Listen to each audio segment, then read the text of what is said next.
mejor dicho, puede entrar, pero no está consiguiendo que lo veamos. Así que él salió un momento y vamos a ver si le intenta entrar, pero no estoy viéndolo.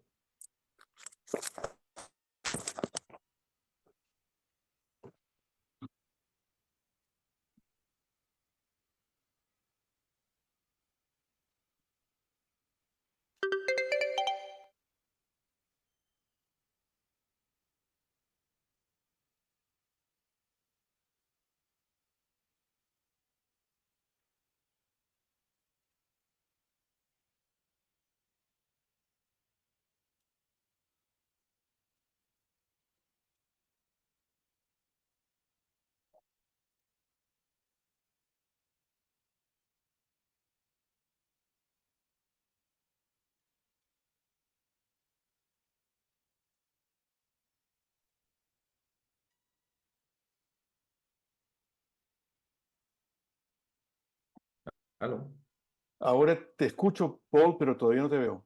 espera, déjame ver ahora. Es que pareciera que la cámara no está funcionando. Pareciera. Ah, ¿Y si le das a compartir, Paul? A compartir en espérate, donde. No, o sea, En no, tal vez voy, porque compartiendo, como no necesita la cámara para compartir. bueno, te acabo de dejar con host. Ujú. pero igual, ¿no? A mí me parece que es algo del video. Lo que me interesa realmente es que se pudiese, que se vea La presentación. la, la presentación, porque ¿Tienes, mi tienes cara, pues, una copia de ella, pero que no tenga los vídeos, por lo menos? Y de pronto, este, espera, es que no,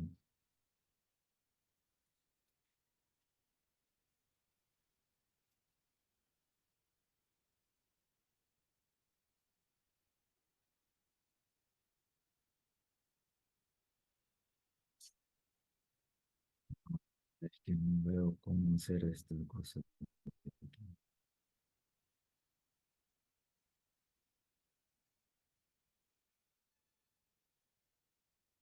No hay, y como no hay alguna forma en Windows de decirle que teste el video. yo no uso Windows. Sí.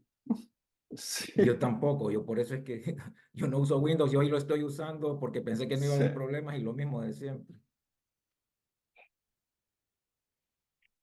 Porque tengo la cámara puesta, todo está, me dice que está y no se ve. Sí. Am, por ahora, la única solución que veo así de inmediato es si tuvieras una copia sin vídeo. Pero no hay o- forma ahorita de ver mi pantalla. no, pero si tú me das la copia, yo la pongo.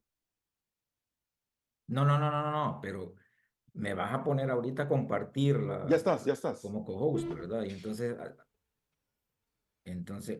no se ve No. nada de mi pantalla.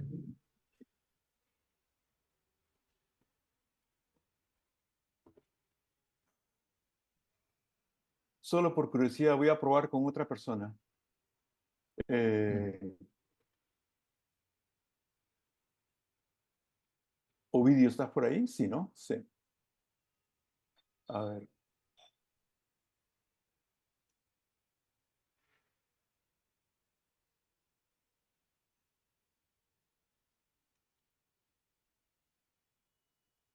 Ovidio, ¿me escuchas?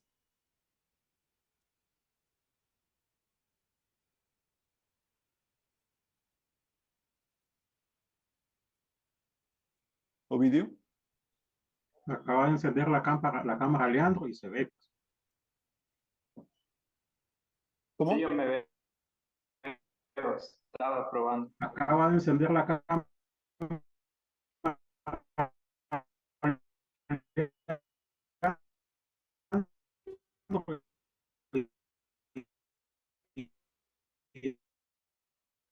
él sí se logra ver. Aparentemente.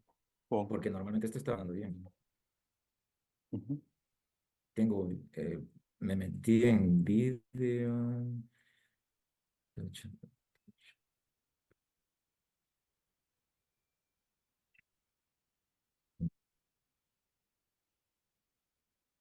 No, lo que yo estaba pensando, no sé si de pronto no entiendo muy bien por qué no podría funcionar, es que si tienes una copia sin vídeos, yo la pongo y tú me vas diciendo en qué momento avanzo. No, lo que pasa es que como tiene pausas y todo eso, entonces es bien difícil Ah, hacerlo de esa bueno, forma. Sí, es que ya, es, ya, ok, qué pena. sí, por eso es que me gusta a mí siempre probar estas cosas como media hora antes, porque siempre hay problemas. Sí, sí.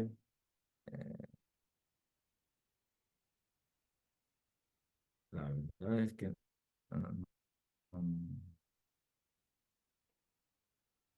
Perdón, esto es Antonio Redondo, pero aunque no le funcione la cámara, debería funcionar en la línea de abajo donde dice Share Screen para que ajá. comparta la pantalla. Ah, eso puede ser, sí, sí. Pero aquí dice, ya me metí en esa opción, dice how many participants can share at the same time. Solo dice one participant can share at a time. Who can share? Dice all participants. Who can start sharing? Someone else is sharing. Host only. Esas son las únicas opciones que tengo. Eh,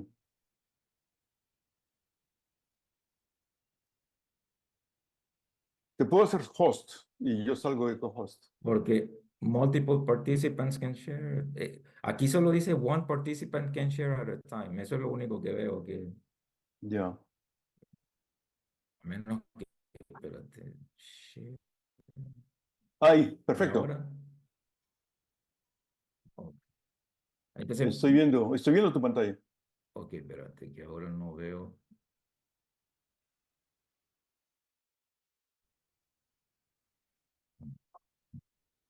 ¿Ven la presentación? Sí, Espérate. Y ahora, Perfecto. mejor. Sí. otra. Lo que no ve, lo que sale. Ok, ya.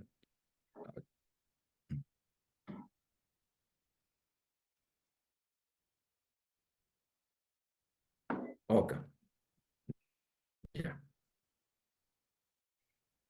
Comenzar. Solamente quería introducir a Paul. Sí, Paul sí, sí, hizo el sí. doctorado en la Universidad de Minnesota bajo la dirección de Bernardo Cockburn, que es una de las personas que ha trabajado mucho más los métodos de Galerkin discontinuo. Paul es un especialista en eso. Tuve la suerte de, de- de poder coincidir con él cuando estábamos en el laboratorio Livermore. Paul ha continuado trabajando en y publicando bastante. Y bueno, Paul, Ok, el audio se perfecto, escucha bien, perfecto. ¿verdad? Todo para. Ok. Bueno, primero darle las gracias a José Castillo por la invitación. Yo no sabía de este coloquio y me agradó muchísimo el que me invitara. Y también me agrada mucho haber escuchado la bonita introducción que hizo Miguel. Lastimosamente, bueno, corremos fuera de tiempo, entonces voy a ser breve en eso. Muchísimas gracias, Miguel, por la introducción. Sin más, voy a comenzar la charla. De lo que vamos a hablar el día de hoy es un método conservativo para sistemas no lineales de Schrödinger. Son ecuaciones de tipo Schrödinger. Y este no es un trabajo solo, sino que es un trabajo con varias personas, Axi Aguilera, Jason Bermúdez, Sergio Gómez, todos fueron estudiantes míos de maestría. Axi terminó, todos ya terminaron su maestría, Axi está haciendo un doctorado y Sergio acaba de terminar el doctorado el mes pasado, creo que defendió su tesis en la Universidad de Pavía. O sea que es un trabajo en colaboración con todas estas personas y todos ellos publicaron conmigo para su grado de maestría. ¿Verdad? Entonces, la descripción del problema general es un modelo. Primero vamos a hablar de un modelo en una dimensión y luego vamos a hablar de las extensiones en dos dimensiones. El problema en una dimensión consiste en resolver, en aproximar una solución de un problema dimensional, el cual está descrito por este sistema de ecuaciones. Nótese que en este sistema de ecuaciones está acoplado, si las funciones phi1, phi2, phi n fuesen constantes, lo que indicaría sería que el sistema sería completamente desacoplado y lo que me quedaría sería un sistema de ecuaciones de Schrödinger, que podría ser no lineal, por cierto, pero completamente desacoplado. El interés de nosotros realmente es cuando las funciones phi1 dependen de psi1, psi2, psi-n, y este tipo, las n funciones que tengo aquí lo que van a hacer es acoplar todo el sistema. Entonces eso lo hace un poquito más complicado, ¿no? El problema tiene condiciones iniciales, aquí están. Vamos a considerar un dominio periódico, ¿verdad? Pues es el toro en una dimensión, y esas son las condiciones, ese es el marco en el que vamos a trabajar.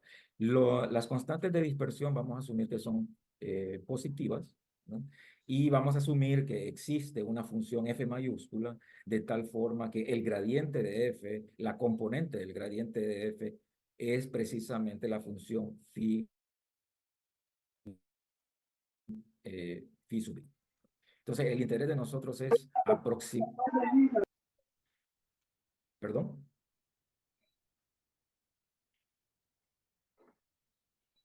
¿Aló? Continúa, Paul, no te preocupes. Ok. Entonces, ese es el problema que vamos a trabajar, ¿verdad? Entonces, una de las aplicaciones, pues, que vamos a mencionar, lo dije al inicio, ese es un problema muy genérico. En particular, nos vamos a concentrar, por ejemplo, en la evolución de pulsos en fibra óptica, sobre todo en el caso de que el potencial sea un potencial cuadrático. Ese es un problema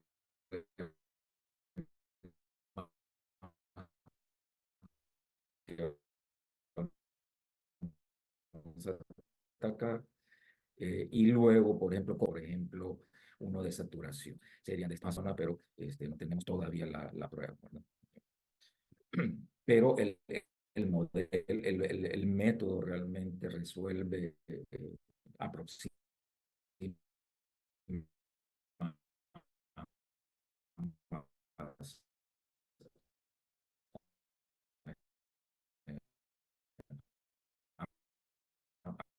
ambos tipos de ecuaciones. Entonces, estos solo son ejemplos de problemas de conservación, y en el caso de dos leyes de conservación que se cumplen, en el caso continuo, ¿verdad? Uno que es la potencia o masa, dependiendo de la audiencia, pues hay alguna gente que le llama potencia y otra gente que le llama masa, o sea que en la charla indistintamente van a ser las dos. Y se refiere, desde el punto de vista matemático, se refiere nada más y nada menos que a la norma L2 de cada componente, ¿verdad? Y la otra cantidad que de interés y que se conserva es la energía o hamiltoniano. En alguna gente, otra vez, alguna gente le llama energía, otra gente le llama hamiltoniano, todo depende de la audiencia. Pero para hacerlo concreto, pues esta cantidad pues, está expresada de esta forma. Tiene que ver con el gradiente de la función y tiene que ver con la función potencial que mencioné al inicio. Entonces, la importancia de estas dos cantidades es que desde el punto de vista para probar, por ejemplo, la existencia y unicidad de la solución, se utiliza la conservación de estas cantidades, ¿no? O sea que no solo es de interés, no solo va a ser de interés físico, sino que también desde el punto de vista para probar la existencia y solución de la existencia y unicidad de la solución, pues normalmente se utilizan la conservación de estas cantidades. Ahora, desde el punto de vista numérico, una de las cosas que uno trata de hacer es también imponer conservación a nivel discreto.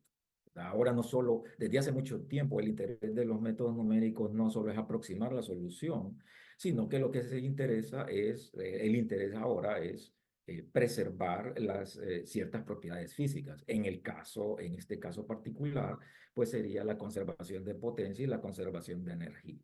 Entonces, no solo juega un papel importante desde el punto de vista teórico, sino que también desde el punto de vista numérico, porque esas cantidades vamos a ver que están íntimamente ligadas con la estabilidad del, del, del método médico y la urgencia del. Y además, como dije, se quiere preservar la física del problema. Entonces, la motivación de nosotros no solo es por resolver el problema, sino que también tratar de conservar los análogos discretos de estas cantidades, ¿no? Entonces, esa es la motivación real que tenemos nosotros. Entonces, las características del esquema van a ser las siguientes. Recuerden que este es un método de avance en tiempo. Entonces, primero vamos a hablar del tiempo. La discretización temporal no tiene que ser influida por la discretización espacial. O sea que es independiente de cuál es la discretización espacial. Y hemos trabajado con diferencias finitas, con elemento finito clásico, elemento finito discontinuo, el método de B-splines. Entonces, toda esta técnica fue testeada ya para, el trabajo que hicimos fue testeado incluso para cada una de esas discretizaciones espaciales. La otra cosa es la conservación de los análogos discretos. Entonces, el método, la discretización en tiempo, permite la conservación de la energía y de la potencia, ¿verdad? Y para eso lo que utilizamos fue hacer una extensión de la estrategia que presentó Delfour, Fortin y Payret en el 81. Ellos fueron los primeros en escribir un esquema basado en diferencias finitas para la discretización espacial, el cual preserva la energía y la masa de la ecuación de Schrödinger. La diferencia de ese trabajo con el de nosotros es que ese trabajo solo es para la ecuación escalar y para una función, para un potencial polinómico, ¿no? Entonces, lo que nosotros tratamos de hacer es extender esas ideas para sistemas. Ya vamos a explicar más adelante en qué consiste. El método base, pues lo que vamos a hacer es utilizar el método de Crank-Nicolson, pero no en el sistema completo, sino que lo que vamos a hacer es desacoplar cada componente y aplicar el método de Crank-Nicolson en cada componente. Y esa descomposición es lo que se conoce como una descomposición de tipo Lee-Trotter, ¿verdad? Que es muy conocida en el área de métodos numéricos para ecuaciones diferenciales ordinarias. El sistema no lineal global, entonces, se descompone en pequeños sistemas no lineales, uno que podemos asociar uno para cada componente. Entonces, al final, en lugar de tener un sistema, si yo tengo un sistema con 20 componentes, en lugar de resolver un problema enorme de 20 componentes, lo que vamos a hacer es resolver problemas más pequeños en cada componente. Y para obtener aproximaciones de alta precisión en tiempo, porque en espacio no es tanto el problema, en espacio yo puedo utilizar elemento finito, pues me provee ya la herramienta para hacer discretizaciones de alto orden, lo mismo que el método de B-splines. Diferencias finitas, pues hay que tener un poquito de cautela en qué tipo de diferencias son, de discretizaciones basadas en diferencias finitas son las que voy a utilizar, pero se pueden hacer. Ahora, lo que nos interesa es también recuperar alto orden en tiempo. Entonces, para eso lo que vamos a hacer es, nos vamos a basar en herramientas conocidas que son técnicas de descomposición, que es una técnica ampliamente conocida para obtener discretizaciones de alto orden, pero recordemos que la idea es tener conservación, ¿verdad? Entonces, porque alguien puede decir, bueno, esta RUN ejecuta 4, el clásico, pero ese método no es conservativo. O sea, hay que quitarse eso ya de la cabeza. Entonces, lo que voy a explicar ahorita es ya el método, ¿verdad? Pero lo voy a hacer, para poner los pies sobre la tierra, vamos a hacer una discretización espacial y escogí esta porque es la más sencilla de entender, ¿verdad? Hacer una discretización espacial basada en diferencias finitas me parece que es lo más sencillo, ¿verdad? Como les dije anteriormente, podemos utilizar otras discretizaciones y los trabajos que hemos hecho se basan en otras discretizaciones, pero son mucho más técnicas. Entonces, para no perdernos en eso, lo que vamos a hacer es utilizar diferencias finitas y ver cómo presentamos el marco completo bajo esta discretización. Entonces, en diferencias finitas, pues normalmente lo que se utiliza son discretizaciones uniformes. Entonces, lo que vamos a hacer es discretizaciones uniformes en espacio. Dividimos el toro regularmente, ¿verdad? Y la notación que vamos a utilizar es XM para el espaciado. Hacemos discretizaciones uniformes también en tiempo, ¿verdad? Y la notación, pues la usual TN, ¿verdad? Donde TN es N veces tau, tau es el parámetro de discretización en tiempo, H es el parámetro de discretización en espacio. Luego, la aproximación del campo escalar complejo phi en el punto XM en el tiempo TN se denota de la manera usual, ¿verdad? Como vamos a utilizar el método de Cran-Nicolson, pues vamos a utilizar la notación vectorial estándar también, no hay que inventar la rueda, ¿verdad? Es avance en una discretización para avanzar en tiempo, tau, pues la aproximación de la derivada en tiempo lo hacemos por la fórmula estándar hacia adelante y también utilizamos el promedio entre dos discretizaciones en tiempo, ¿verdad? Y esta aproximación la vamos a denotar por psi n más un medio. Recordemos que estos van a ser vectores, ¿verdad? Donde la dimensión de ese vector va a ser la cantidad de puntos que tenga en la discretización espacial, ¿verdad? Eso lo que hace es que la notación a la hora de presentar el método es menos engorrosa.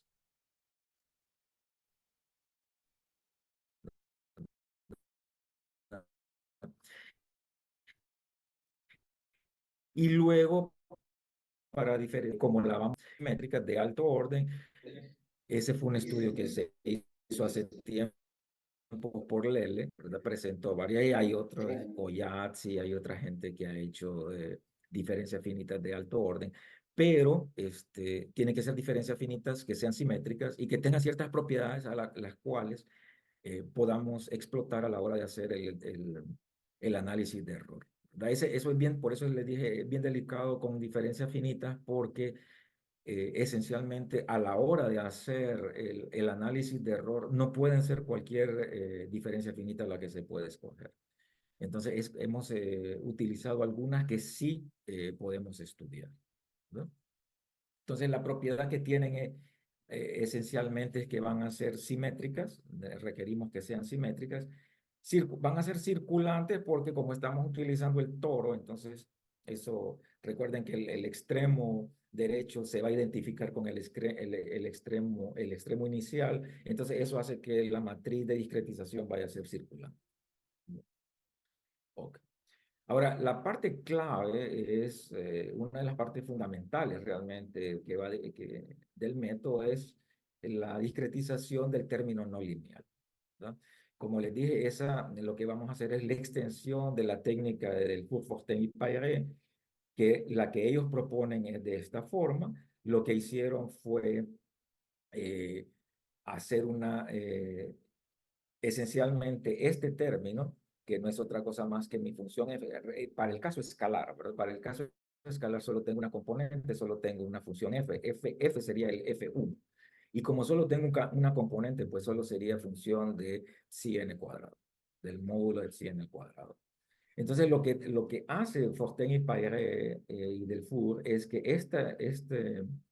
esta función, como no es otra cosa más que la derivada del potencial mayúscula f, lo discretizan de esta forma. Realmente es una idea bien interesante porque al discretizar, al establecer la relación, al saber que esta f es la derivada de f mayúscula, pues esto lo puedo discretizar utilizando diferencias finitas otra vez. La ventaja que tiene esto es que aparece este término, que es el término que surge en el Hamiltoniano y al hacer una suma de los términos se van a cancelar y lo que me va a quedar es el Hamiltoniano en el tiempo inicial con el tiempo menos el tiempo final. Entonces, realmente hasta cierto punto es original la técnica, pero es bien natural, ¿verdad? Porque lo que están haciendo es discretizando esto utilizando diferencias finitas. Entonces, ellos probaron que con esta discretización, el método, y si se utiliza Crank-Nicholson combinado con Crank-Nicholson, entonces van a tener un esquema conservativo para la masa y para la energía, ¿verdad? Que el método, que las propiedades de conservación del método de Crank-Nicholson, esas son ampliamente conocidas, ¿verdad? Entonces, el no funciona, no aplica directamente a sistemas. ¿Ven? Porque en sistemas esta función va a depender de muchas componentes. Es una función multivariada y entonces esto ya no hace sentido. Entonces lo que nosotros hacemos es modificar esta discretización del término no lineal de manera apropiada, de tal manera que se logre conservar la energía. No tanto la masa, sino que el problema realmente es la conservación de energía, ¿no? Entonces, para ello lo que hicimos fue lo siguiente, disculpe la anotación, pero es bien intrínseco, es bien complicado de explicar de manera así sencilla, pero más o menos es lo siguiente. Miren, estas líneas van a ser matrices. Este psi es un vector, estos son vectores, ¿no? Y realmente la función es a lo largo de cada fila de estas matrices, ¿verdad? Porque aquí van a tener la componente 1, la componente 2, etcétera, etcétera. Entonces, esencialmente lo que vamos a hacer es lo siguiente. Se agarra la primera, se va a resolver para la primera componente, ¿no? Y luego, una vez que tenemos la solución que hemos aproximado de alguna forma la primera componente, vamos a aproximar la segunda componente utilizando la regla de Fortin y Poiré, ¿verdad? En la segunda componente. Pero como estas funciones dependen de las componentes anteriores, entonces la información que vamos a meter en la función va a ser, si usted ya calculó la componente 1 y la componente 2, entonces para la componente 3 utilice la información recién calculada y las otras componentes que están a futuro, la componente 4, la componente 5, pues utilice la información previa, ¿no? Entonces, esencialmente lo que se está haciendo, lo podemos explicar más sencillo de la siguiente manera. Recordemos lo que es el método de Gauss-Seidel. El método de Gauss-Seidel lo que hace es que va resolviendo componente a componente y utiliza el, la componente I utiliza que no ha sido calculada de la aproximación anterior de las componentes, de las otras componentes, ¿sí? Entonces, esencialmente, si ya lo escribo como algoritmo, pues lo que estoy diciendo es, utilizando la fórmula de Paré en cada componente, resuelva este problema no lineal. Este problema no lineal, esencialmente lo que está haciendo es calculando la componente J, utilizando la información recién calculada de las J-1 componentes anteriores y la información que se tiene de las otras componentes, ¿no? Entonces, este es un barrido, si quieren verlo así, es como un barrido al estilo de Gauss-Seidel hacia adelante.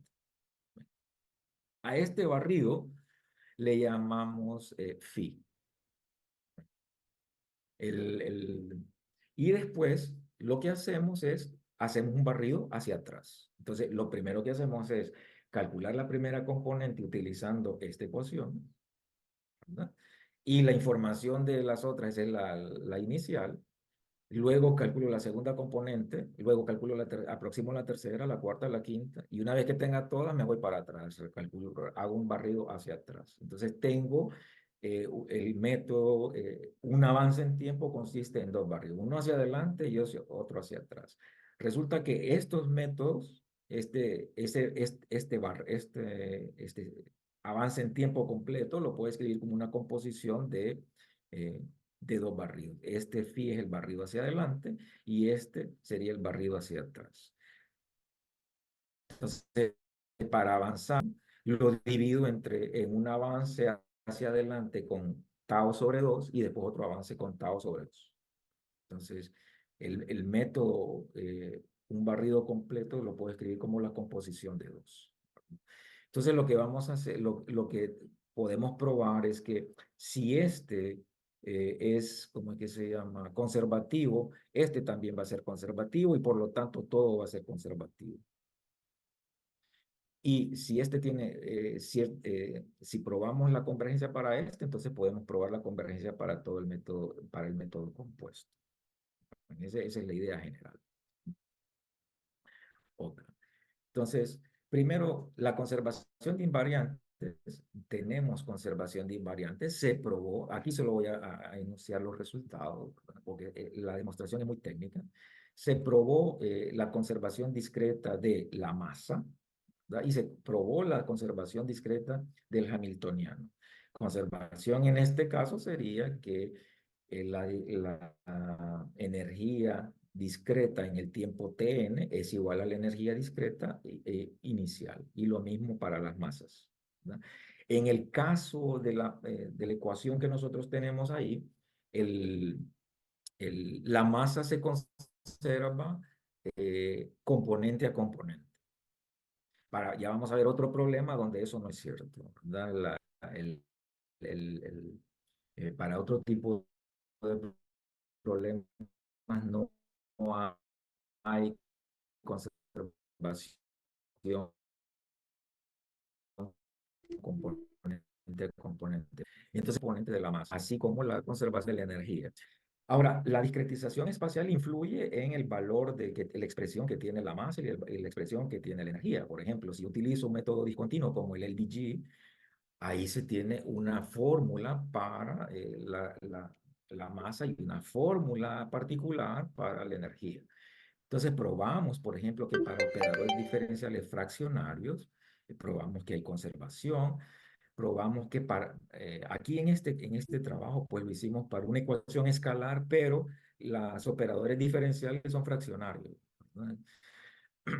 También lo probamos y en este trabajo también era escalar, no era un sistema. Luego probamos que para sistemas se tenía que el método local discontinuo Galerkin también creamos un método superconvergente y un método híbrido, en donde también probamos que hay conservación de ambos invariantes. También lo hicimos para B-splines y también lo hicimos para diferencias finitas en distintos trabajos, ¿verdad? Este fue el primero donde se utilizó diferencia finita estándar, el de orden 2, y luego extendimos eso a orden 4, a orden 6, a orden 8, etc. Todo para el problema modelo en una dimensión, ¿verdad?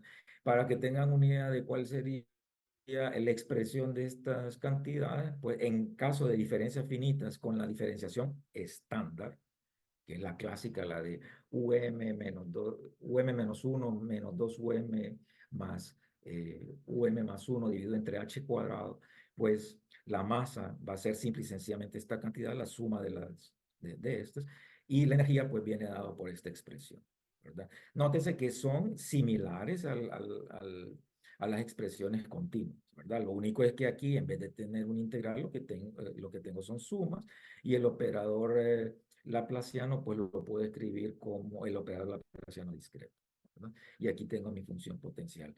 El factor h, pues lo que se interpreta como el factor de integración. Ok, ya para el LDG, para el método superconvergente, para el método híbrido, para el B-splines, pues las expresiones son distintas, ¿verdad?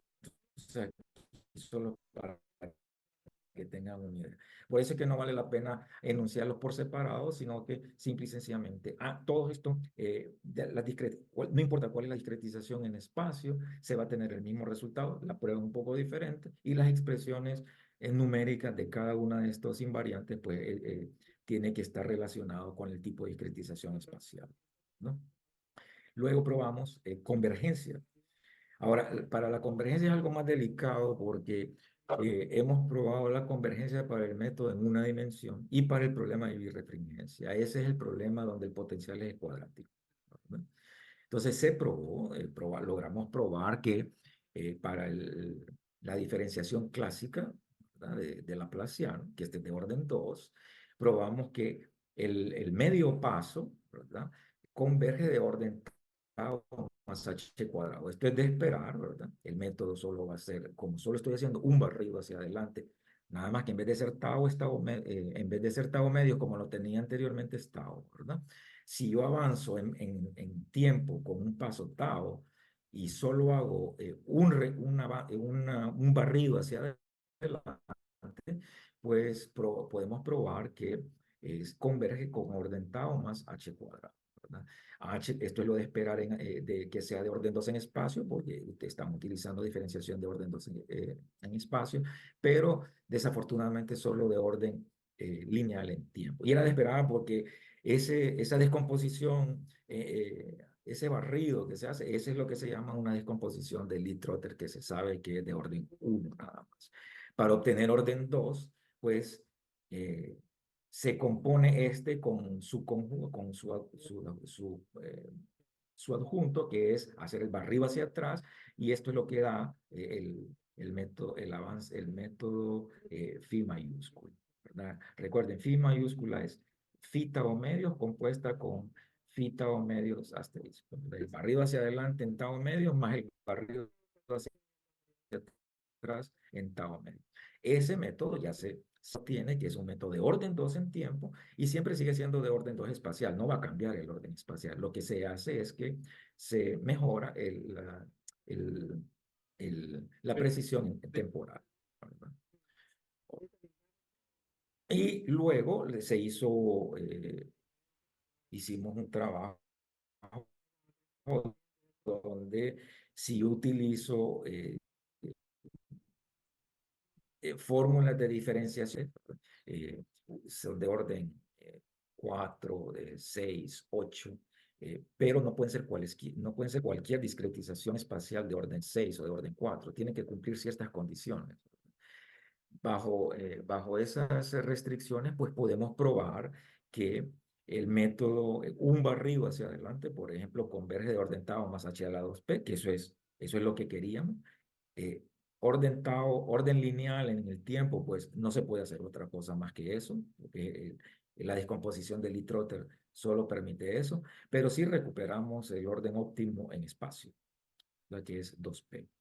Y luego para obtener orden óptimo en la variable temporal, entonces ahí se hace la composición de los dos métodos, ¿verdad? El barrido hacia adelante, el barrido hacia atrás, y obtenemos un orden que es cuadrático en tiempo y otra vez óptimo en espacio, ¿verdad? La prueba de convergencia, pues, es únicamente para este problema, para el de convergencia, ¿verdad? Para que tengan una idea de la prueba de convergencia, no me voy a ir en detalle, porque como dije, es bien técnico, pero para darles una idea, las herramientas que se ocupan, pues las normas que vamos a utilizar son las normas clásicas discretas, ¿verdad? La norma P, la norma infinito, la norma P, W1P, ¿no? Y primero los ingredientes sería establecer una cota superior en la norma infinito para cada una de las componentes, ¿no?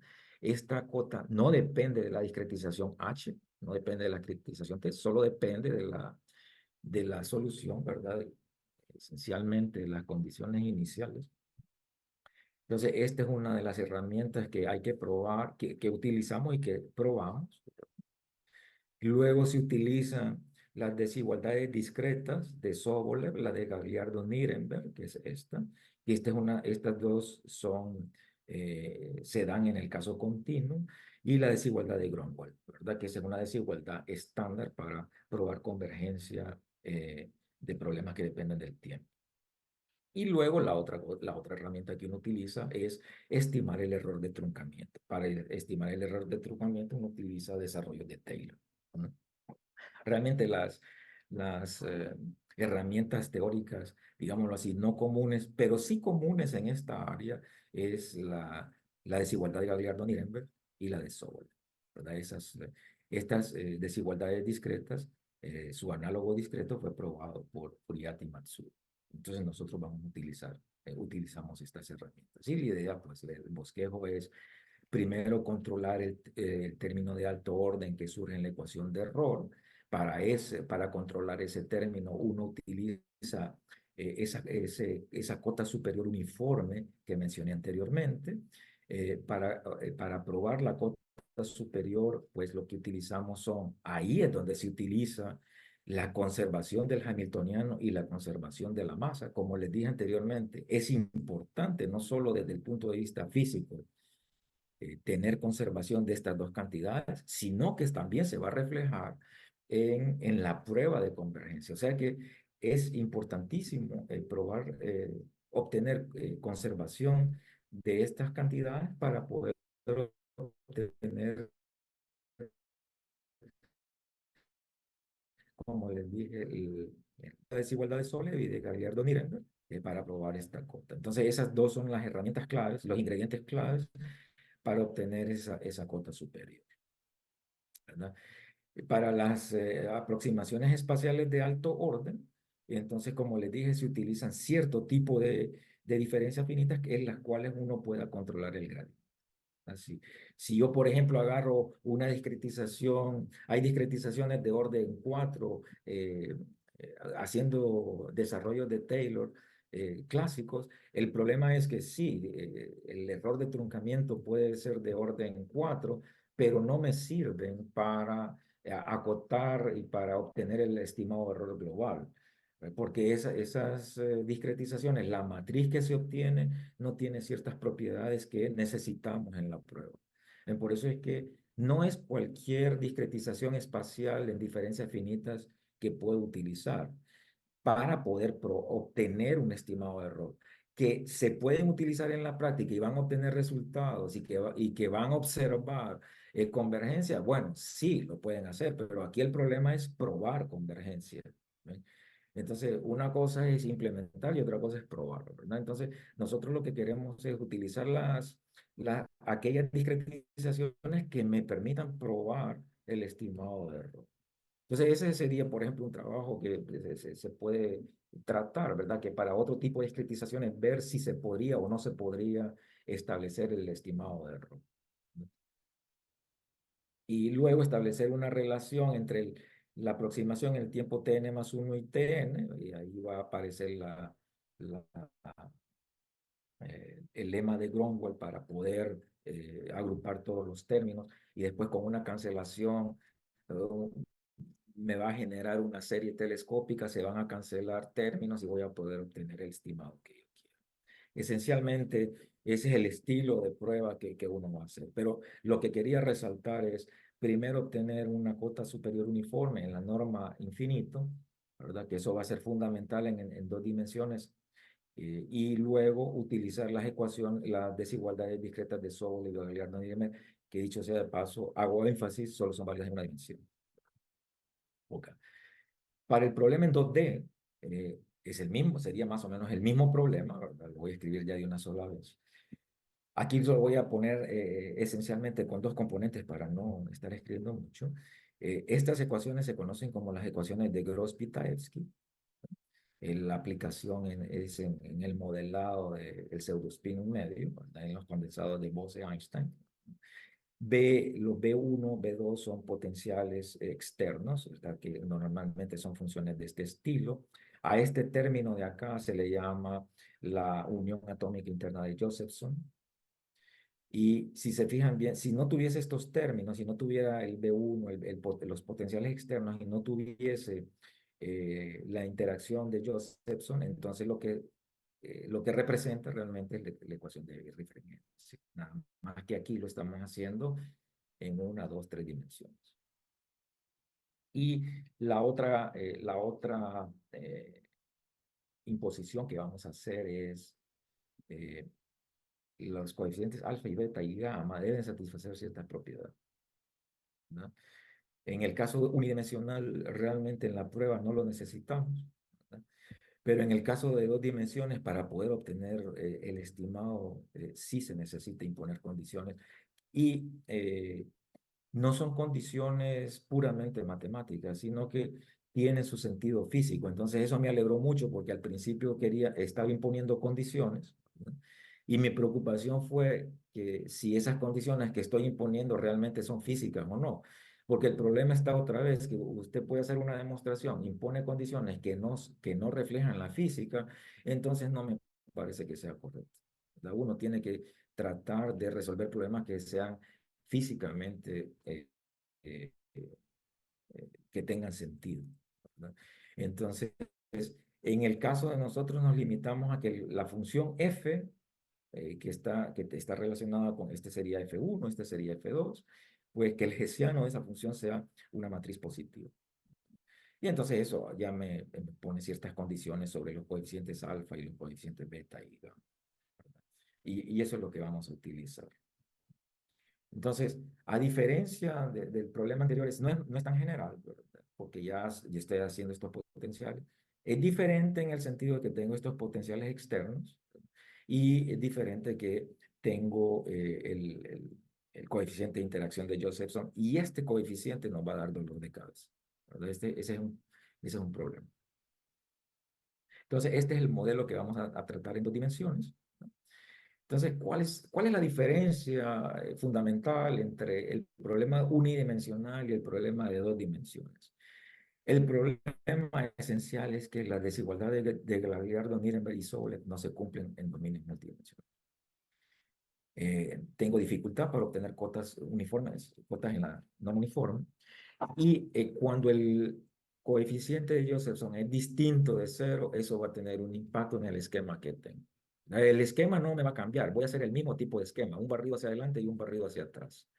El problema es a la hora de probar la convergencia. Entonces, no tengo la herramienta teórica de Gagliardo, y menos mal, porque si no, no hubiese tenido un trabajo nuevo. Y la otra cosa es que el coeficiente de Josephson me arruina ciertas cosas. El problema va a ser que no voy a tener, la conservación va a ser distinta. Entonces, ¿cómo se superan esos obstáculos? Pues bueno, vamos a tratar la idea es tratar de utilizar la misma demostración, pero ahora hay que acomodar la demostración al problema que tengo utilizando otras herramientas. Quizás desde el punto de vista teórico, pues la demostración va a ser muy parecida, pero la justificación de un montón de pasos es diferente, ¿verdad? Porque no se tienen las herramientas unidimensionales. Entonces, en primer lugar, los invariantes discretos sí se tiene. Es que no tengo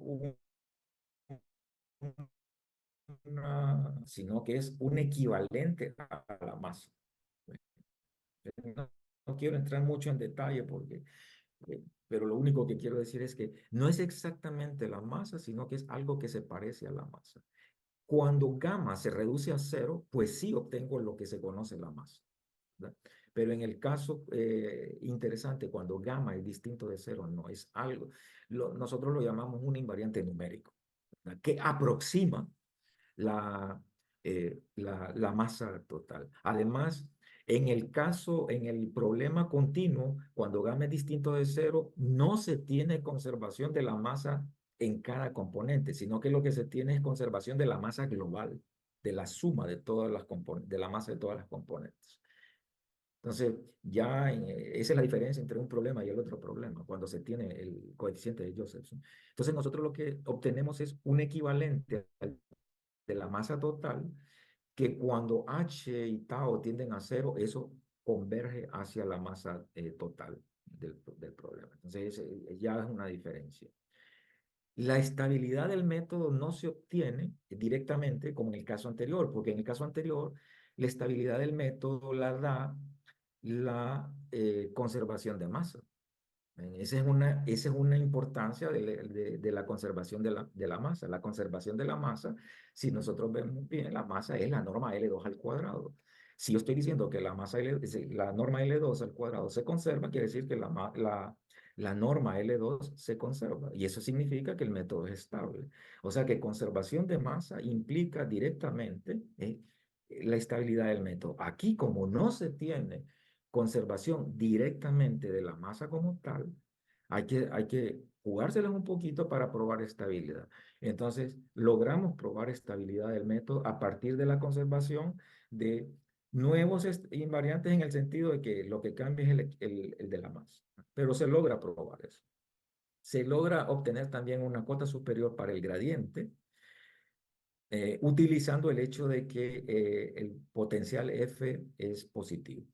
Ahí es donde les dije que esa es la propiedad que vamos a utilizar para poder probar la convergencia, ¿verdad? Que eso no se tiene en el caso unidimensional, no se necesita para eso, ¿verdad? Porque ahí lo que tengo es las desigualdades de Gagliardo-Nirmer y Soler, entonces eso me ayuda a hacer esta cosa. Y la otra es, para el error óptimo vamos a tener que utilizar una desigualdad, que esta fue probada por Wang Wu y Xu, que es parecida a la de Gagliardo-Nirmer, nada más que es en 2 dimensiones. Bueno, ellos, y una nota, ellos asumen que eso es válido para 3D. Nosotros tratamos de verificar eso y no vemos que se cumpla. Vimos que se cumplía en 2 dimensiones, pero en 3D pues todavía no capto que eso sea realmente, que esto sea válido para 3D, ¿verdad? Incluso la demostración que ellos hacen solo es en 2 dimensiones.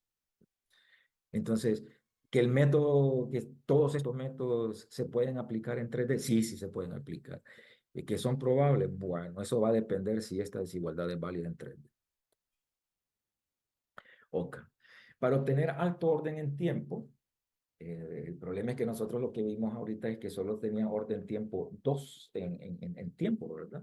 Y ahora quiero orden 4 o orden mayor, ¿verdad? Entonces, ¿cómo se alcanza orden tiempo? Entonces, utilizamos este método de composición. Ya lo utilizan en la forma en que nosotros derivamos el método para obtener orden 2, porque hicimos una combinación, una composición, perdón, de métodos de orden 1 para obtener un método de orden 2. Ahora yo lo que quiero es obtener un método de orden 4 en tiempo, orden 6 en tiempo, orden 8 en tiempo. Entonces vamos a hacer la misma estrategia, métodos de composición, pero de alto orden. Entonces, a partir de un método de orden 2, yo puedo construir un método de orden 4, un método de orden 6 y un método de orden 8, etc. Y la teoría la pueden ver en el libro de Heider, Ludwig y Banner, ¿verdad? Y utilizamos, es combinación es composición de métodos, ¿verdad? Entonces, lo pueden pensar así, a veces en la literatura también le llaman métodos fraccionarios en tiempo, ¿verdad? Porque usted agarra, si usted quiere pasar de Tn a Tn más 1, en vez de hacer un solo paso, entonces hace una fracción de tiempo, ¿verdad? Entonces, el beta 1, los beta i corresponderían a una fracción del paso completo que van a hacer. Entonces, avanzo en tiempo, beta 1 por tau, después avanzo con otro pedacito de tiempo, etcétera, etcétera. Entonces, tengo que encontrar los coeficientes beta de tal manera que esta composición me dé el orden que yo quiero, ¿verdad? Entonces, han habido muchos trabajos de eso, por ejemplo, el de Yoshida, el de Suzuki, McLachlan, Kahan, Lillman, tienen varios métodos, ¿verdad? Los cuales nosotros simple y sencillamente utilizamos para eh, no vamos a reinventar la rueda con eso. Entonces, esta es la técnica que se hacía. Entonces, nosotros partimos del método propuesto phi, como este es conservativo, cuando lo compongo con algo que es parecido a phi, ese también va a ser conservativo, etcétera, etcétera. Entonces, eso la idea es que si este es conservativo, si yo compongo varios métodos que son conservativos, que conservan cierto invariante, entonces automáticamente la composición lo va a conservar. Esa es la idea que hay detrás. Ahora, lo difícil es encontrar los coeficientes de tal manera que tenga el orden apropiado y que no tenga tanta composición, porque esto es costoso, ¿no? Aspectos computacionales del trabajo, pues se desarrolló un código orientado a objetos en aritmética compleja, ¿verdad? Es orientado a objetos porque para hacerlo, para hacer depuraciones más fáciles. Los métodos, el problema nominal, pues lo que se hace es, no utilizamos Newton, porque eso es costosísimo, entonces utilizamos una especie de iteración de punto fijo, ¿verdad? Y lo que esencialmente, esta es la ecuación que voy a resolver. Entonces lo que estoy haciendo es la parte no lineal, la voy a hacer de manera explícita y la parte lineal la hago de manera implícita. O sea que separo mi ecuación en parte no lineal y parte lineal. La parte no lineal la estoy actualizando de manera explícita, y cuando actualizo eso, me queda un sistema lineal y ese lo resuelve en LU o un método iterativo. En los casos unidimensional, pues factorización en LU resuelve el problema.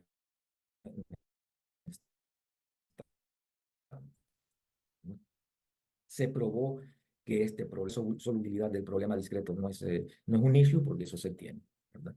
Y la otra cosa es que como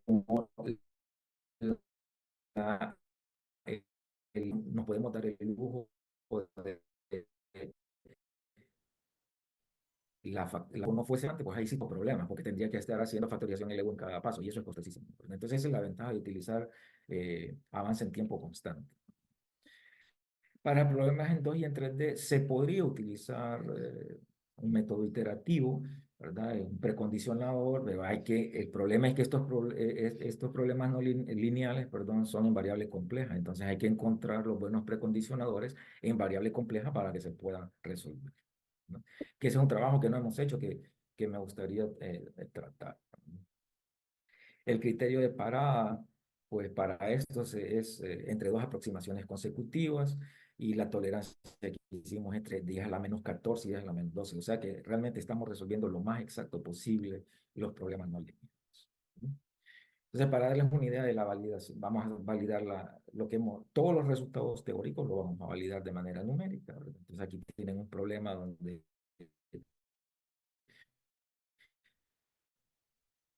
tenemos un coeficiente que hace que la solución cambie a medida que usted varía el lado que van a chocar. Tengo un solitón que esté en azul, un solitón que esté en rojo, eso se mueve, van a chocar en cierto tiempo.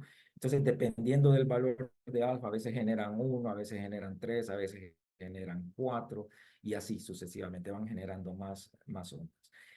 En este caso, pues como el dominio espacial es pequeño, pues ya son condiciones de borde periódicas, pues se ve que rebotan las cosas. Si yo hago el dominio más grande, pues esto no va a rebotar.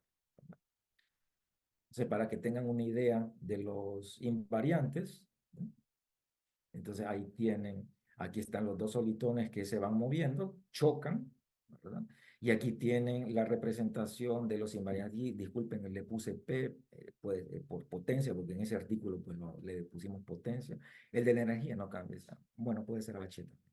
Esta es la energía y estas 2 son las potencias, las masas, ¿verdad?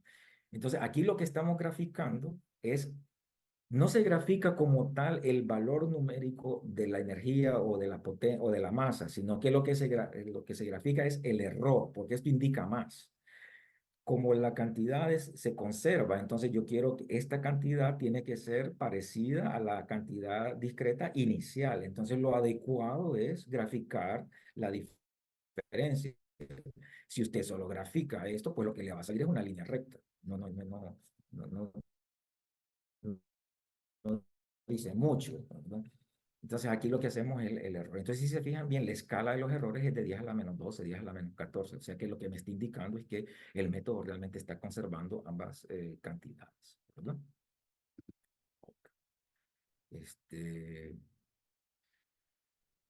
Luego, lo comparamos con el método de Runge Q4K, RK4, que es el más que se enseña en las clases subgraduadas. El problema es que ese método no es conservativo, ¿verdad? Entonces aquí, por ejemplo, esta es la conservación de la masa 1, de la masa 2. Miren que del error, ¿verdad? Entonces miren que el error relativo anda en el orden de 10 a la menos 7, 10 a la menos 8. Sin embargo, con el método propuesto por nosotros es de 10 a la menos 10, o sea, son casi 6, que el tau que estoy ocupando para el método de Runge-Kutta para poder obtener esta conservación es de 0.005, mientras que el tau que nosotros estamos ocupando es 0.1. O sea que uno de los errores que nosotros hemos visto cuando estoy revisando artículos es que hay gente que propone, dice, este método es conservativo, estoy utilizando Runge-Kutta 4, muestra errores de este tipo, pero ojo, eso depende del tau que usted esté escogiendo. Obviamente, si tau tiende a cero, entonces va a haber conservación, pero eso no significa que el método sea conservativo, y ese es un error que comete la gente, ¿verdad? Entonces, en este caso, nosotros hacemos esta comparación para hacerles ver claro de que el método de Runge-Kutta no es conservativo, obtiene conservación, pero en el orden de 10 a la menos 5, pero a la expensa de que tau tiene que ser extremadamente pequeño, ¿no? En este caso es otro tipo de problema, el parámetro aquí cambia, a medida que usted le pone gamma, pues va a tener cierta influencia, no es tanto en la solución, pero sí va a tener influencia en la conservación. Bueno, en el caso del método de Runge 4 ya lo dijimos que no era conservativo y por eso es que está por encima, y aquí se ve que hasta son 4, 5, 6 órdenes de magnitud diferentes, o sea que nosotros es mucho más preciso que este, ¿verdad? Lo que quería mostrarles es, en comparación a otros métodos conservativos, este es para gamma igual a 1, este para gamma igual a 5, para gamma igual a 10. Este es el método propuesto por Kai. Y estos son los métodos de nosotros. Este es con diferencia finita y esto es con elemento finito discontinuo. ¿Ven? Entonces, lo que quiero que se observen es el orden de magnitud en el error. Miren que aquí anda por 10 a la menos 4, o sea que aquí el error es bastante grande, no digamos acá, y a medida que va creciendo el gamma, miren el error es excesivamente grande. A pesar de que dice que el método es conservativo, el de nosotros, utilizando los mismos parámetros de discretización que utilizó el de nosotros, el error de conservación anda por 10 a la menos 10, 10 a la menos 14, y no digamos en este 10 a la menos 12. Pero claro, este es diferente de este, el método de avance en tiempo es el mismo, pero la discretización espacial es diferente. Este es discontinuo Galerkin, este es diferencia finita. Este es de orden 2, este es de orden 3, porque es diferencia finita de orden 2, con polinomios cuadráticos. Pero lo interesante no es comparar estas dos columnas, porque en ambas hay conservación en precisión de máquina. Lo interesante es comparar con los trabajos anteriores, donde el error sí es excesivamente grande. Y además tiene estas oscilaciones que son horribles. Entonces, esto muestra que la diferencia que hay entre el método propuesto por nosotros y lo que había visto antes. Y finalmente, para validar la convergencia, pues hacemos un análisis de convergencia, ¿verdad? Donde probamos que, por ejemplo, este es de orden 4, vamos a hacerlo rápido, utilizando el avance este era solo de orden 1, este de orden 2, y eso es lo que refleja las tablas, ¿verdad?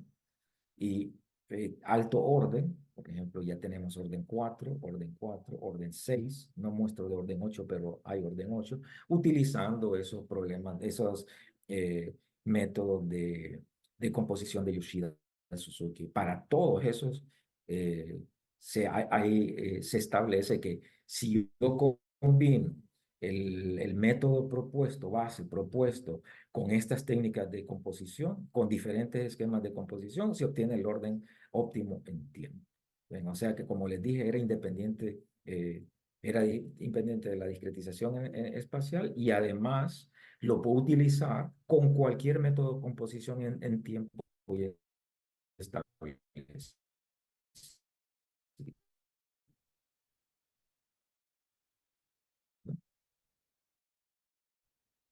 Y para finalizar,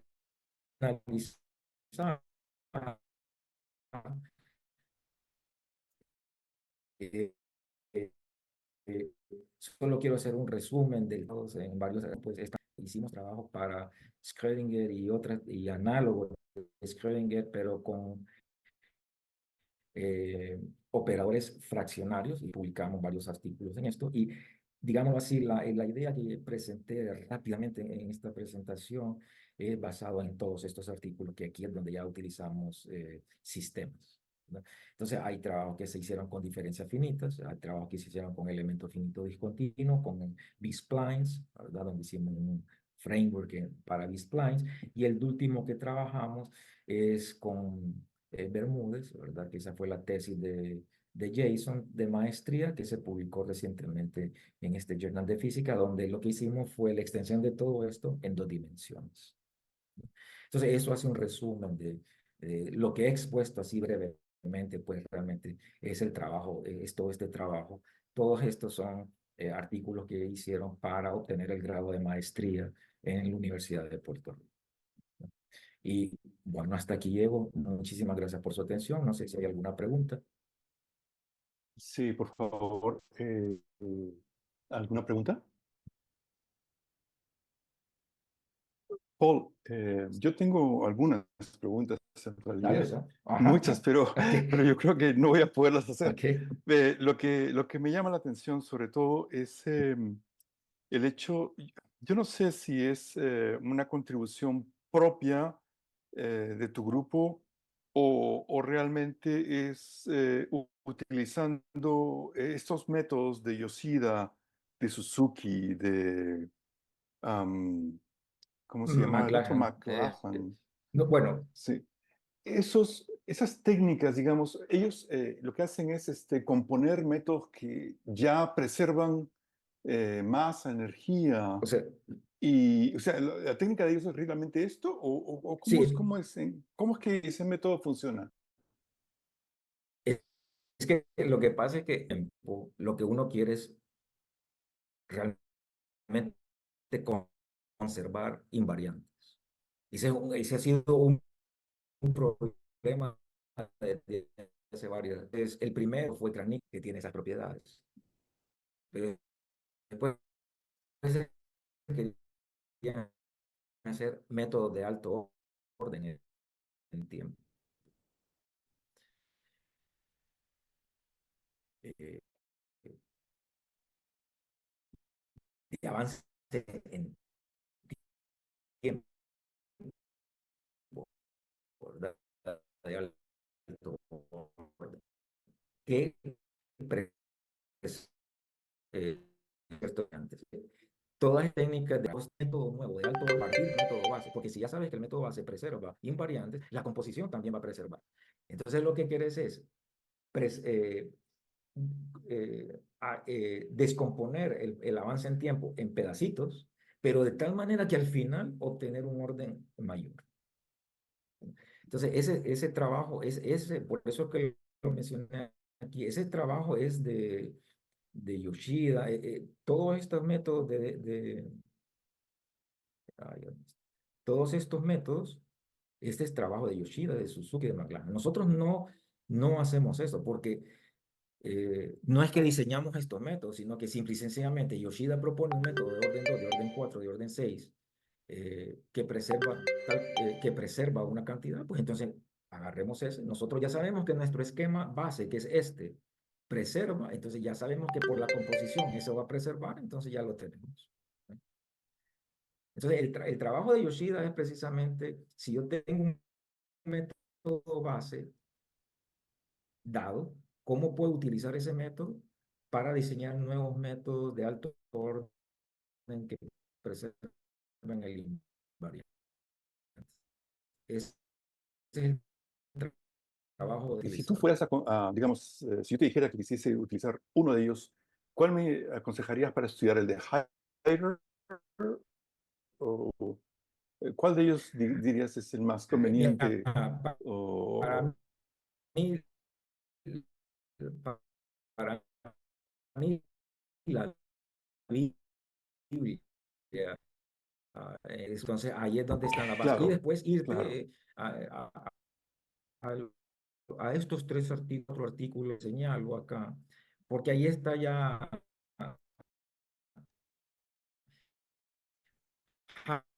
hay lo que te da la idea, lo va a leer,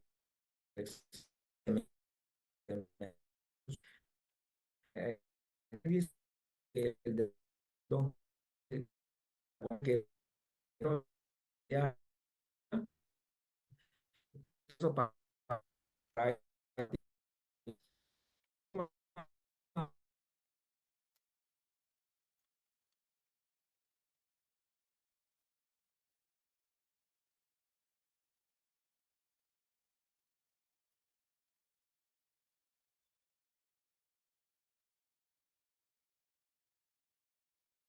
utilizar solo interpolación, pero si utilizas cosas que están fuera del dominio donde estás trabajando, pues no es muy adecuado, ¿verdad?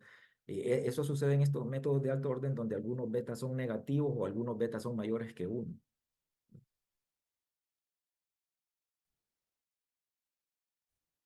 Fijas una discretización y obtienes un sistema de ODIs. ¿No te ha pasado que el sistema es stiff? Es Y en ese stiff. caso, por ejemplo, el fijar el tamaño del paso en tiempo puede ser un poco detrimental, ¿no? Me pregunto si ustedes han pensado, por ejemplo, en tener estos métodos de composición, pero no con un tiempo eh, eh, eh, un un Ok, paso de tiempo como el fijo. método es implícito, porque tenés que resolver un sistema, te quitas cuando haces una combinada discretización espacial con discretización temporal, porque lo que vas a generar es un sistema de ODI, como vos decís. Ese sistema va a ser stiff. Ahora, para evitar eso, lo que haces es un método, integras en tiempo, pero de manera implícita. De esa manera, te quitas el dolor de cabeza de la stiffness de la ODI. Porque si vos utilizas un método explícito, entonces ahí sí tenés que pagar las consecuencias, porque tu tau va a tener que ser muy pequeño con respecto al H. Pero si utilizas un método implícito, tu tau no debería de tener problemas, ¿verdad? Lo que te va a dictar el tamaño de tau no va a ser la discretización espacial, sino que va a ser la precisión con la que vos querés calcular. Entonces, por eso precisamente nosotros utilizamos Crank-Nicolson, porque no tenés que tener ese problema. Ahora, donde pagar las consecuencias es que tenés que resolver sistemas lineales o no lineales. Para no tener que resolver un sistema no lineal de manera así, utilizando Newton, lo que hacemos es una semi método de punto fijo, ¿verdad? Donde la parte no lineal la trabajas de manera explícita, la parte lineal la trabajas de manera implícita. Que eso que hay que trabajar también, ¿verdad? Que, y podremos diseñar algún método de tal manera de resolver esos métodos, esas ecuaciones no lineales de manera implícita más eficiente. Eso es algo que hay que discutir, ¿verdad? Que hay que estudiar. Pero a lo que vos decís, como si tu discretización en tiempo es implícita, entonces no tiene que haber problemas en escoger el tau, ¿verdad? Eso lo ves también y eso es precisamente lo que sucede con el método Runge-Kutta-4. Ese es explícito. Ese es un método explícito. Entonces, cuando discretizas con Runge-Kutta-4, el tau tiene que ser bien pequeño. Por eso es que el tau que aparece ahí es de 0.005, mientras que el de nosotros es de 0.1. Son 3 órdenes de magnitud, 2 órdenes de magnitud mayor. Y todavía tenemos mejor conservación. ¿Ves? Entonces, esa es la diferencia, esa es la ventaja, pues, de utilizar eso. Como utilizas Crank-Nicolson, pues no hay problema. Una última pregunta relacionada a este tema, porque parece ser que hay otras personas que quieren preguntar. Eh, Mira, si yo fuese a usar Leapfrog, que también conserva, ¿no? Sí, lo que... y la ventaja que es explícito dice segundo orden, nada más, Sí, ¿no? sí, mira, hay gente que lo ha utilizado, el leapfrog para la ecuación de Schrödinger, es cierto. Lo que a mí no me gusta es que el invariante que vos obtenés no es precisamente, no es natural, preserva algo, pero no es exactamente lo que uno ve como masa. ¿Ves? La masa en este caso es la discretización del integral. Entonces, la discretización del integral con diferencia finita es la h por la sumatoria de los módulos al cuadrado. Y vos ves bien eso, que esa es la definición discreta de la integral. En cambio, cuando utilizas Leapfrog, es h por la suma del promedio de phi n más 1 al cuadrado más phi n menos 1 al cuadrado. Entonces, a mí en lo particular, es cuestión de gusto, ¿verdad? No me gusta eso por eso, porque no refleja directamente la, la cantidad, la discretización, el análogo discreto de la cantidad que quiero conservar. Ahora, no sé si el leapfrog conserva energía. Conserva masa, pero no sé si conserva energía. Sí. Entonces ese es un problema. Pero sí, hay un montón de gente que trata de hacer, que eso es lo que trata de hacer. Bueno. Claro. Dígame, ¿hay alguien más que tengan preguntas por ahí?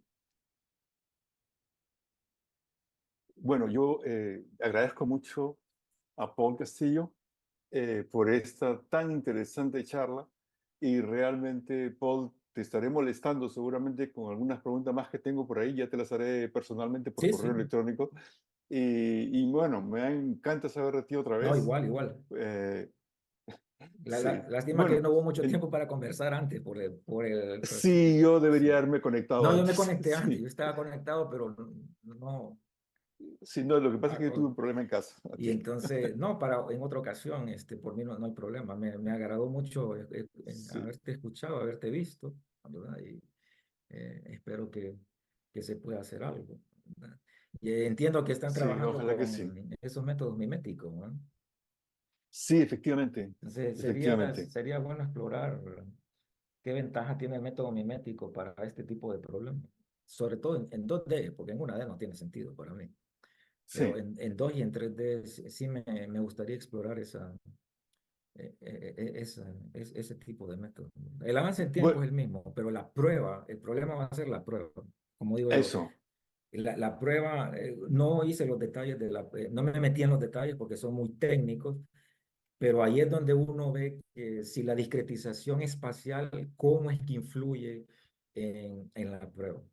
¿Verdad? Y hasta no ensuciarse las manos es que uno no ve eso. Ahora, si solo fuese utilizar una discretización X y ver que hacer los dibujitos y que eso me da, pues eso se hace, ¿verdad? No quiero ser ofensivo, pero casi siempre los ingenieros eso es lo que hacen, ¿verdad? No prueban nada, hacen un buen picture y ya está. Pero no, aquí uno lo que quiere hacer es probar realmente que el esquema realmente converge. Entonces ahí es donde surgen esas propiedades ya de la discretización. Entonces, Sí. para los análogos para la conservación, no, es puramente algebraico. Es bien interesante porque los análogos es la demostración de los análogos de los invariantes discretos es una demostración algebraica. Ahora, la demostración de la convergencia, no. Eso ya tiene que ver, por ejemplo, con los valores propios de la matriz de discretización en el caso de diferencias finitas. En el caso de elementos finitos es otra cosa. Pero en el caso de diferencias finitas, sí. Entonces, en el caso de ustedes que están trabajando con métodos miméticos, sería interesante ver qué propiedades tiene la discretización del laplaciano con métodos miméticos. Esa fue otra cosa que también te quería preguntar, pero espero que me disculpe la audiencia. Eh, Cuando tú hablas de la discretización del Laplaciano, aparentemente es una matriz de, ¿cómo se llama ese término? Circulante, Circulante, eso, sí. efectivamente. Porque, Circulante. Esa matriz circulante que muestras, mencionaste que era simétrica, pero no parecía ser simétrica. no, lo que pasa es que quizá no, en la notación que tengo aquí no vas a ser simétrica, pero a la hora si vos lo haces, por ejemplo, con la diferenciación estándar, aquí sería un Ujú. 2, aquí sería -1 y aquí sería -1, Ya, porque entonces aquí va a ser -1, 2 -1 y las demás 0, y eso se va corriendo. Entonces, este coeficiente de acá es lo mismo que este coeficiente de acá. claro, Entonces te va a dar algo que se va corriendo, pero que es claro. simétrico también.